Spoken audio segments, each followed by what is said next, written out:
Имаше ли обиди за влијание од приватните болници овој случај да се затвори и да не се излезе со наодите во јавноста? Тогаш немаше. Затоа одбравме тројца експерти, надворешни експерти кои што се стручни и по CV-ата кои што јавно ги имаме на нашата веб страна, може да проверите дека тие луѓе работеле на слични случаеви и надвор од нивните земји кои што работат како стручњаци доктори.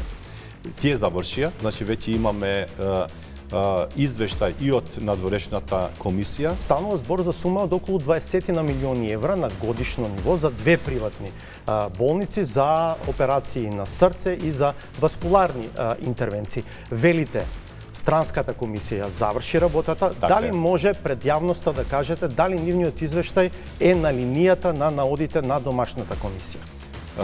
Уште еднаш ќе повторам и тогаш и сега зборот на министерот во овој случај не треба да биде прв. Дали и по реконструкцијата на владата ќе може да ве каниме како министер за здравство? Со задоволство ќе бидам присутен.